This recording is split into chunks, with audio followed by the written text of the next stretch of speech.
الحمد لله والصلاة والسلام على رسول الله. هذه المداخلة حول اعتماد الحساب في تحديد بداية ونهاية شهر رمضان لن تكون مقاربة فقهية كما هو المعتاد، وإنما ستكون مقاربة عقائدية، ذلك بأن القرآن حث على النظر في الكون واستعمال العقل، فإذا عطلنا العقل عطلنا الشرع، ولذلك كان العقل مناط التكليف، والمطلوب منا أن ننظر في الأحكام الشرعية وأن ننظر في نفس الوقت للقوانين والنواميس الكونية، لأن الذي خلق هو الذي أمر، الذي خلق الأفلاك والأكوان هو نفسه سبحانه وتعالى، الذي أمر بصيام شهر معين وهو شهر رمضان. وهذا الشهر مرتبط بحركة الشمس والقمر والأرض. الله عز وجل قال: هو الذي جعل الشمس ضياء والقمر نورا وقدره منازل لتعلموا عدد السنين والحساب، ما خلق الله ذلك إلا بالحق يفصل الآيات لقوم يعلمون. فإذا هذه المنازل هي تساعدنا على الحساب،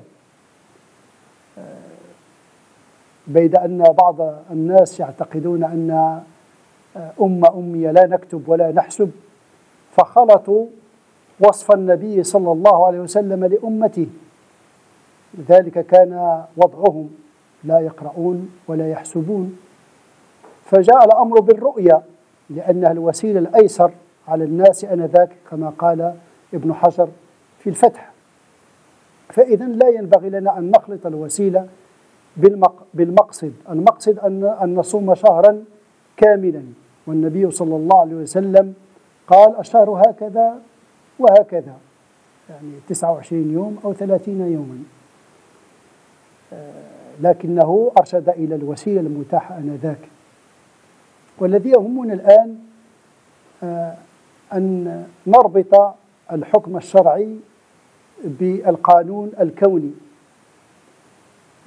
الآن يمكننا أن نحسب حركة الأفلاك ودورة القمر ودورة الأرض حول الشمس ودورة القمر حول الأرض بحساب دقيق، ذلك بأن الله عز وجل أودع في الإنسان هذه الملكة وهذه القدرة على العلم والتعلم.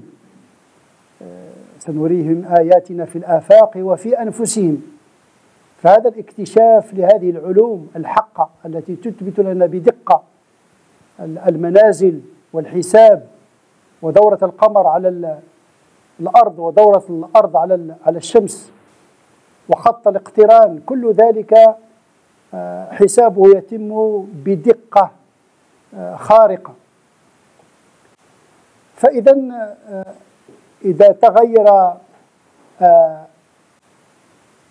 المعلول أو تغيرت العلة تغير المعلول، والحكم يدور مع العلة وجودا وعدما. الآن يمكن لنا أن نحسب بدقة أجود وأوثق من الاعتماد على الرؤية، لأن الرؤية قد تخطئ. هذا الخطأ محتمل حينما قال سبحانه وتعالى: وترى الجبال تحسبها جامدة وهي تمر مر السحاب، فالحس قد يخطئ. وهذا الخطأ يجبر بالنظر العقلي، لأن النظر في الكون إما بالحس وإما بالعقل، والعقل والحساب قد يكون أدق بكثير من الرؤية بالحس. ولذلك نعتمد الحساب لأنه أوثق وأنسب لمضمون القرآن وأنسب إلى روح وفلسفة الإسلام في استعمال العلم لتحديد المنازل. المهم أن يصوم الإنسان شهرا، أما الوسيلة فنختار الأوثق والأصلح، إذ نحن في مجتمعات لها نسق معين ولا حركة اجتماعية معينة ينبغي أن نتأقلم ونتكيف معها، فلا يليق بنا أن نعيش تحت هذا الحكم بالرؤية بالعين، لأننا في مجتمعات منظمة، فالأصلح والأنسب والأيسر للمسلمين في الغرب أن يعتمدوا الحساب بغض النظر على الدلائل الفقهية. وليس موضوعي هنا أن أخوض في هذه الأدلة، لكل دليله، ولكن ينبغي أن نراعي ما هو الأنسب والأوثق والأصح في تحديد بداية ونهاية الشهر، وهذا هو الذي يسميه تحقيق المناط وتنقية المناط والبحث عن العلة والفرق بين الوسيلة والمقاصد. Donc pour traduire un petit peu cet esprit de cette intervention qui est plus davantage philosophique et théologique que canonique,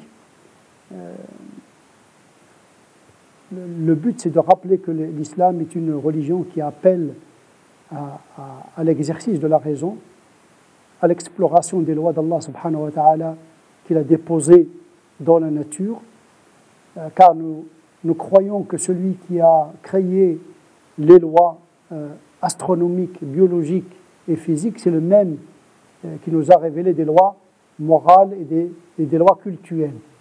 Donc il n'y aurait pas d'opposition entre l'ordre cosmique et l'ordre canonique et cultuel. Le culte est lié à un rythme, et ce rythme il est lié au mouvement, celui de la Terre, celui de la Lune. C'est une religion qui est en lien étroit avec la nature. Et donc le culte il est lié également au mouvement des astres et au mouvement des planètes. Et ce mouvement, aujourd'hui, il peut être déterminé de manière précise grâce au calcul astronomique permis aujourd'hui par des méthodes mathématiques et un développement de l'informatique et des computers et des ordinateurs très puissants qui permettent à l'esprit scientifique aujourd'hui de calculer avec une grande précision les mouvements des planètes. Donc le mois lunaire, c'est un mois qui correspond au mois légal. Shahr al-Kawni ou Shahr al-Shar'i.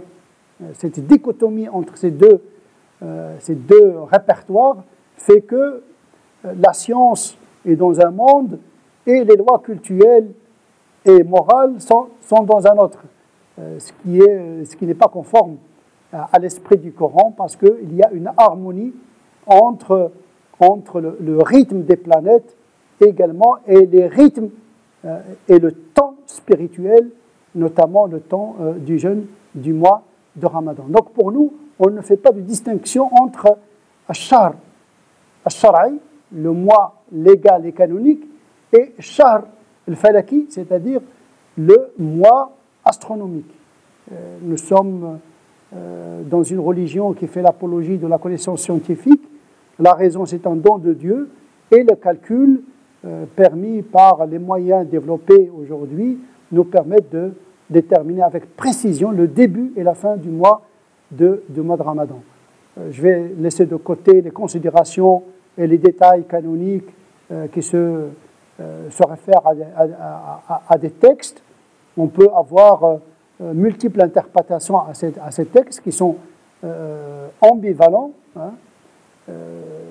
Mais également, dans les textes, nous trouvons le circonstanciel parallèlement à ce qui est principiel. Le principiel, c'est de jeûner un mois qui varie entre 29 et 30 jours, comme il a été stipulé dans les hadiths. Donc c'est une vision, une observation empirique de la part du prophète sallallahu alayhi wa sallam qui détermine le mois de Ramadan, comme tous les mois lunaires d'ailleurs, entre 29 et 30. L'essentiel, c'est de ne pas jeûner moins de 29 ou plus de 30 jours. Donc l'essentiel, c'est de jeûner le mois de Ramadan. Et puis le prophète sallallahu alayhi wa sallam d'indiquer le moyen disponible à l'époque, à savoir la vision de la lune. Il ne pourrait en être autrement. À cette époque-là, le calcul n'était pas développé, et à cet égard, le prophète sallallahu alayhi wa sallam a indiqué le moyen disponible, à ne pas confondre avec les fins La vision n'est pas un acte cultuel, c'est le moyen qui nous détermine, qui nous informe sur un phénomène astronomique qui n'est pas perceptible par l'œil, à savoir la conjonction et la naissance de la Lune. Et donc aujourd'hui, l'homme, comme un signe de Dieu, aya min ayatillah, puisque Allah subhanahu wa ta'ala dit dans le Coran qu'il va montrer ces signes dans les horizons et dans l'homme lui-même, l'homme aujourd'hui, l'homme moderne, et le miracle d'Allah subhanahu wa ta'ala, vu ce qu'il lui a donné comme moyen de connaissance scientifique sur le monde biologique, mais également sur le monde astrophysique. Donc, cette conciliation entre le mois lunaire astronomique et le mois lunaire légal est ce qui est le plus conforme à l'esprit de notre religion, qui est lié à la nature, qui est lié au mouvement et au rythme de la nature. Et le culte nous permet de nous intégrer dans cette nature. Et la nature, c'est une interprétation par la science, comme les textes sont une interprétation par la théologie. Les deux lectures doivent converger pour donner aux musulmans un produit sûr et en phase avec leur époque. D'abord parce que c'est le moyen le plus simple aujourd'hui. Il est plus simple de calculer et d'atteindre la certitude par le calcul que par la vision. Et deuxièmement parce que c'est plus facile, vu les circonstances sociétales dans lesquelles les musulmans vivent en Occident. Il n'est pas concevable de vivre un suspense inutile en attendant une personne ou deux personnes voient la Lune, alors qu'on peut déterminer avec certitude la naissance de la Lune. C'est cet aspect-là qui permet aux musulmans de se réunir autour de cette pratique, parce que les visions peuvent être multiples. Par contre, le calcul, il n'y en a qu'un seul calcul qui peut déterminer la naissance de la Lune. Et donc voilà notre avis. C'est pour cette raison que depuis déjà l'année dernière, nous avons adopté le calcul et nous allons poursuivre dans cette même voie, adopter le calcul pour déterminer le début et la fin du mois de Ramadan, ainsi que le reste des mois lunaires. Wassalamu alaikum wa rahmatullahi ta'ala wa barakatuh.